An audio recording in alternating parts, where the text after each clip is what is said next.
Over the last 12 months, we've poured £15 million into HMOs. We take tired, dilapidated buildings similar to this one here. We basically strip them back, turn them into high-end, all-ensuite HMOs that are keyless. Now, trust me when I said we've made mistakes, we've refined the process and we've built something that's now bulletproof.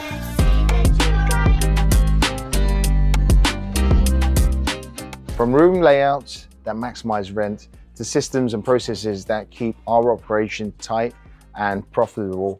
In today's video, we're actually going to be running through why we've actually doubled down in HMOs, the systems that we actually have in place, why we choose certain layouts, why we actually stay clear of social housing, and we're going to actually give you a run through on some live projects. Let's get started. Why are we actually doubling down on HMOs? Well, nothing has fundamentally changed in the economy, planning, population growth. Now, there is a massive demand for affordable housing, and this is what HMOs actually provide. There's been an influx of migration that's come into the country. They need somewhere to stay. HMOs actually provide short-term affordable accommodation, and it provides flexibility because if people are moving around the country or migrating to the country, you need to initially start with something affordable before you set yourself up, maybe before you find a partner, and HMOs actually do this. Now, where the demand actually has come is following COVID, people sharing facilities such as bathrooms has actually declined. A lot of people want to have HMOs that are en suite, like a mini studio flat, but which is affordable with one bill all included. Now, I was actually speaking to someone that wanted to rent a 2-bedroom flat. He earned £45,000 a year, but couldn't actually pass affordability test. So what this actually highlights to me is the easiest run to get on the rental market is with a HMO. Demand is actually going to carry on increasing. Rental supply is actually dwindled. What you actually find is over 70 rental properties are leaving the private rented sector every day. This is from The Guardian. Now, this is not going to change because there's been a little bit of an anti-government sentiment when it comes to HMOs. Section 24 has come in, which basically means if you own a property in a personal name, you may not be able to offset all the mortgage interest, and only half of it can be offset. This has actually led to a lot of landlords exiting.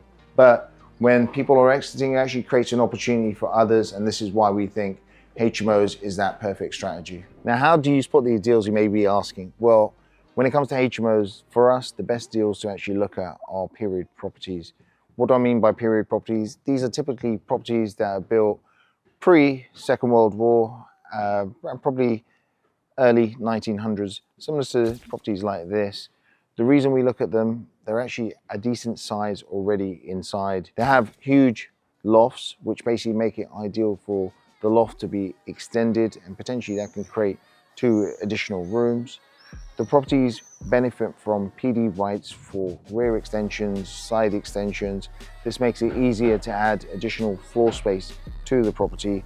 What you also find is with properties like this, they may end up becoming probate properties. Probate properties are when the owner has passed away, it's then handed down to the estate, and the estate typically wants to sell it because you may have 2-3 kids within that estate and they all can't agree on what to do with it. So the course of action is to sell. And if it is a probate property, it tends to be in a little bit of a dated state, which is ideal because you're going to be stripping the property back to brick. Now, if you have a look at this property here, it's a decent width. You've got decent head height within it. And if you follow me inside, you can see what I mean by the head height here. And you can see it's easy enough to actually convert the ground floor here into several rooms, provide a communal kitchen. Obviously, from that window there, you can see we could potentially go back if we needed to. But these are the properties for us that provide great scope. The question is what price you're going to get it for, how you're going to extend it, and how you're actually going to add that value. Now, you may be wondering how we find these deals. Well, we use several methods. Rightmove, Zoopla, the usual portals. The local agents, we register our interest, we let them know the budgets that we're working with, the type of properties that we're looking for. And then if we already know the area, we can mail shop vendors, so we go direct to vendor on this. So it's not one strategy in terms of finding the property, we use multiple. And then you have auctions where a site may come up and you've got literally 4 weeks to have a look at it, analyze the deal before it goes under the hammer. And you can potentially secure that at a great price, because when you buy in auction, you only have typically 20 working days to complete the deal. So that puts a lot of buyers off. But these are the traditional methods. There may be some others. You've got some deal sources, which also works well if they specialize in a local area. What I would suggest is, if you're getting into HMOs, focus on one area and maybe just a little bit of the surrounding area and become a specialist in that area. By doing so, you'll know the area better than most people. You'll build up relationships with local agents, local deal sources, and what you'll tend to find is the deals will then start to come to you. So as a rule of thumb, you want to look at properties that are a little bit dilapidated, need some work. The reason is you can actually put in lower offers, work with the agents at securing this at a good price. It normally puts off buyers that want to move into a property, just put the furniture in and start living. So that's rule number one. Rule two is actually look at a site where you can actually provide some extensions that will add square footage. So look at properties where you can go back at the rear, you can go into the loft, and potentially if it's on the side, semi-detached, end of terraced house, maybe there's a potential for some side extensions. Three, have a look at something where it's close to some amenities, such as train links, bus links, shopping centers. These are the ones where traditionally HMO tenants want to be near, because with a lot of the properties that we have, there's not much off-street parking. There may not be a driveway, similar to this one here. So local transport links and being able to get around to the local amenities and offices, retail parks is essential. So why do we stay clear of social housing? First, there's nothing wrong with social housing. It provides much needed housing to vulnerable people, people with disabilities or migrants that are seeking asylum in the country, and there's nothing wrong there. However, from a management perspective, it's actually quite difficult for us. We run quite a tight ship in terms of the number of people that are part of our team, and we want to have HMOs that run with little management needs. When it comes to social housing, they're pretty hands-on. The people that are in there may have some issues, maybe some drink problems, drug problems. They need a lot of help and support. We don't necessarily have that within us. In 2011, we gave one house to a local housing association. When they actually gave this property back, it was in such a dilapidated state that we had to strip it back and start again and repair the whole building, and it effectively felt like we just bought a house and had to basically start again from scratch. Now, weighed up against the rents that we received, we didn't actually find that beneficial. The other thing that we had with the property was people knew that we owned it. We had so many complaints and phone calls about antisocial behavior, issues with mess and rubbish and so on, that were not being dealt with. So what we decided was to focus on the private working professional market. For us, that works quite well. It requires a least amount of management. We actually have now over 700 tenants that we manage. Majority of them are in our HMOs. Majority of our HMOs run without major issues, and typically the issues that we have to deal with are potentially like leaks from a shower tray, maybe a hob not working in the main kitchen. And for us, there are more manageable repairs and management issues that we'd like to deal with, as opposed to a lot of the antisocial issues, which are very difficult for us to work with. So now we're in this property here. I'm going to give you a little run through. Before I do, the numbers on this property is we actually helped a client secure this at £270,000. This is a £160,000 build on this. The end value on this is going to be £550,000, which we've already locked in through a commercial valuation with the lenders that we work with, and the end rents of £54,000. Now, where we are at the moment is we've gone into the loft. We're basically going to be creating a room in there. We put some Celotex insulation in. We've started basically partitioning and boarding up the areas. You'll see that there's no wires that are in here. The guys are just partitioning up, putting the metal boxes in, and we're going to be running the first fix. First fix is basically when you run pipe work, electrical, wiring. This will just sort of come in here, and you can see basically this is going to be an ensuite room. You've got some space down here, which what we tend to do is put in a fitted wardrobe. It utilizes the whole space. The reason we use fitted furniture is it's a best use of awkward spaces. And now you can see here we've got really good head height. So by us putting in a fitted wardrobe, it's like having two wardrobes, and obviously then it frees up a lot more space within the room here. Now if you come in, you can see basically we don't have the stairs in. We're still at an early stage with this property. This is the back end of all the partitioning. You can see the metal boxes being put in. We've gone with wood stud partitions. Now when it comes to partitions, you tend to have two types. You have the metal steel partitions, and you have basically the ones made from timber, and there's no right or wrong with it.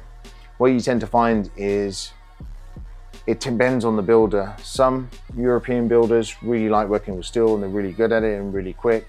Then you find other builders, traditionally like English and subcontinental builders, they prefer to work with wood, and they're actually really good. We're using that as well. Now if you come in here, this is another room the guys are just partitioning, finishing off. You'll see basically again, we partitioned it in a way where you've got a good size 3 meters squared shower room, washroom. You always have to put the doors in a certain place where you maximize an area where a bed will go so it doesn't eat too much into the room. This room here will probably be around about 7.5, 8 square meters, which is a decent size. You'll have a single bed in there and is ideal for a working professional. You can see up here, we've gone into the loft. There's some Celotex insulation. These are some of the requirements under building control to ensure that the habitant that's going to be up there is in a nice, safe, warm environment. And you come through here, you see one of the bigger rooms. So you traditionally had a bathroom here. We've now incorporated this is going to be an ensuite, and through here you've got an area which the guys have just started to skim.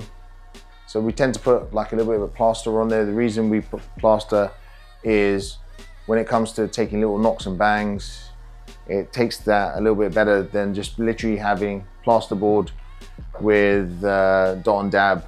And you tend to, like, if anything hits it, it tends to break. So we're always thinking longevity when it comes to these HMOs.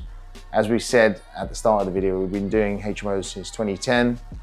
The ones that we created right at the start, we're still managing now. And when we visit, they're actually in still really good nick. So that's the aim when it comes to this site here. Now, if you have a look at the ground here, you can see we've actually concreted this, and the flooring tends to be at this level here. Now, you may wonder why we did this. So one of our earlier HMO projects in 2010, it was a mid-terraced house.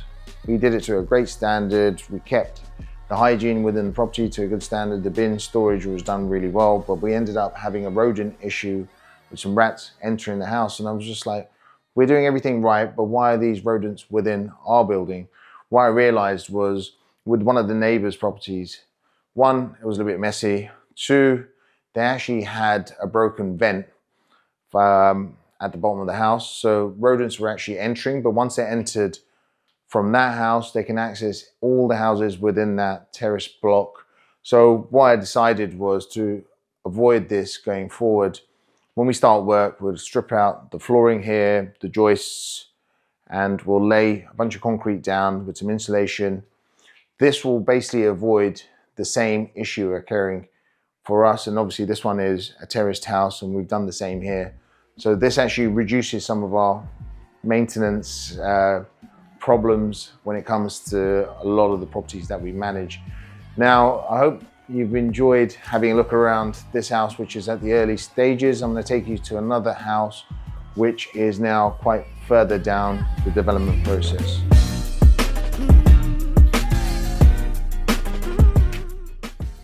Now, this is one of the sites we're about 4 weeks away from completion. I'm gonna give you a quick run through where we are with it. Follow me inside. Now, from the previous house, you mentioned the fitted wardrobes. You can see why, because from inside, you can see it goes all the way up to the top. So if I just move some of this out of the way, you can see basically you got loads of storage space there. And when it comes to hanging, you've basically effectively got like a double wardrobe just on top of each other there. So if you look around, we've done the first fix. When we mentioned first fix, this is all the wiring and everything. This bit, you basically connect up right at the end. So these are like switches and stuff. This is gonna be for the fire panel alarm system. If you look here, you see there's no carpets. One of the biggest gripes that we had when we were starting our HMO business was we had to change the carpets on the stairs every 2 years, which may not sound that bad, but then when you've got dozens and dozens of HMOs and you have to do this, it can be a bit of a pain, a nuisance. What we tended to find was when it was raining, tenants will come in, raining or snowing, will come up the top, it'll wet the carpet. This will then dry, creating an odor smell, discoloring of the carpet. We thought of a solution. The solution for us was to go carpetless. So we've got LVT flooring on the stairs. And then to ensure no one slips, we put the commercial nosing on it, so ensuring that it is safe to use. Now, if you come in here, we've got like a communal kitchen. It's at an early stage here, but you can see, you know, it's all fitted, purpose built that we have. If you come in to this room here, it's like one of the bigger rooms on the ground floor. It's obviously full. The one thing is with HMOs, and you're building like a 3-bedroom house to a 6-bedroom all-en-suite, and this one's actually got 2 communal kitchens, is you need to store stuff everywhere. So we've got appliances and stuff that are here. You've got bits of skirting board that we're going to be putting in, but you can get an idea of the feel of the property. We've got some nice radiators that we end up putting in. Obviously, you've got the kitchenette areas. The guys are actually using it themselves for tea making facilities, which is good because that's what it's there for within the rooms. But if you follow me upstairs, I'll show you the progress that we've got upstairs. So we're at the stage where the guys are finishing the painting. Because we have so many HMOs, we tend to go with the same sort of color scheme, same look. The reason for it is it's easy enough for us to make repairs when it comes down to our property. So we end up also getting the flooring at a super competitive price. But the look and feel of our HMOs does not change, and it hasn't really changed for the last 10 years. So we always try to make them light, bright. We tend to go with a gray coloring. The reason is it hides a lot of the scuffs pretty well. Here you've got you can see basically what we do with the ensuite. So it's nice, clean, simple. We tend to tile all the bathrooms. I know with a lot of HMO developers, they do part tiled. I just think for that extra expense, it's easier to tile everything, because what ends up happening is the tenants don't put the extractor fan on. You end up with a lot of moisture that's in there. Walls can actually get wet, and when it comes to becoming damp, it causes more issues and it's a lot more hard work. So we tend to have fully tiled bathrooms, if you see in there. And again, look, fitted wardrobes. We have like fitted desks, fitted kitchenettes within our rooms. We try to keep everything quite simple. We don't really like light pendants. We tend to put in LED bulkheads, just a lot easier, nice and clean. So even if a tenant does move out, when we get cleaners in, they can just give this a quick, easy wipe. So one thing I've missed out, but is actually quite essential, is basically all our properties are keyless from the front door to when coming inside to each of the ensuite rooms.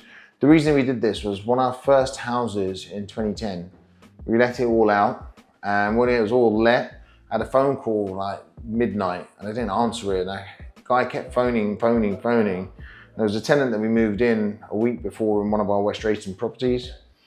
He basically then WhatsApped and said, look, I've lost my keys. Can you let me in? I'm like, it's a Saturday night. It's midnight, I'm at home with the family. Do I really want to go out? The next morning I went in, let him in, had to get him a key cut.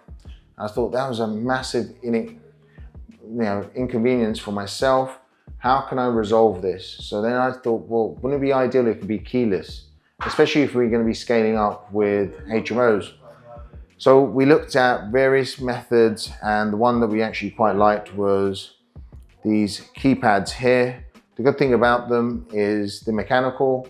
They actually last pretty well. So one of the first ones we fitted back in 2010 are still on the property, still works really well. They work well in outdoor weather as well, so there's no issues with it getting wet. And if a tenant does move out, what you can do is from the back, there's 2 screws. You take that out with a flat screwdriver, you can reset and put a unique code in. So it's actually really secure as well. You have some other people that think, they're not secure, but in 15 years of running HMOs with over 700 tenants, we haven't really had an issue with these keypads. And if they do actually go faulty, they're around about £30 to replace. So it's actually quite a cost-effective method, but it saved us a shed load of time when it came to property management. So with these properties here, we had issues with finding enough communal space when it came to the kitchen. Now, when it comes to kitchens, there's a rule of 5. This basically means you need 1 set of cooking facilities per 5 tenants. Obviously, we've got 6 in here. So we basically need 2 sets of cooking facilities for the household. For us to actually achieve this, what we did was we created 1 kitchen on the ground floor with a set of cooking facilities, washing machine, tumble dryer, etc. And we've done the same in here. Because the second fix is not complete, the lights are not working at the moment in there, but it is sometimes more efficient to actually create 2 smaller kitchens than have 1 bigger one, because this allows the rooms to actually be a decent size. The other thing is kitchens, when it comes to HMOs, don't actually require natural light under law.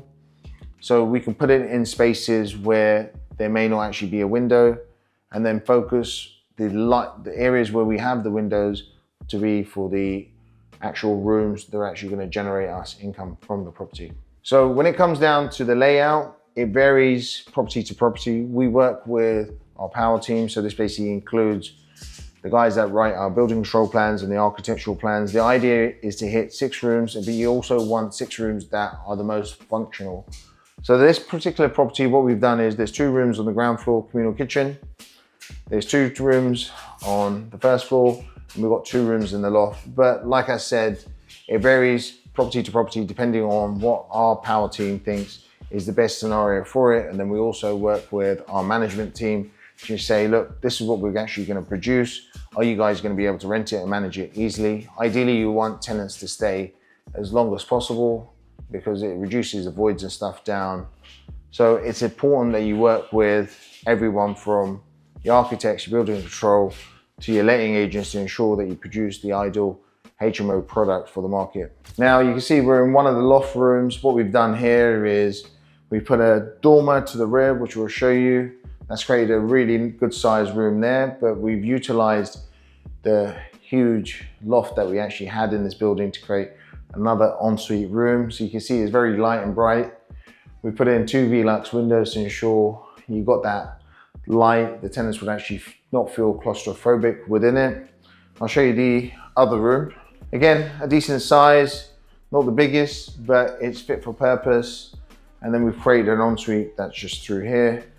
You may want to have a look through because a lot of the bathrooms don't have natural light. And that's basically 6 rooms within this property. If you guys want to learn more about HMOs and commercial or residential, then click the link in the description. We've got something great for you. Now, if you found this video useful and you want to stay up to date with all property advice and what's going on in the market, make sure you like, subscribe, hit that bell icon, leave a comment. We look forward to seeing you in the next video.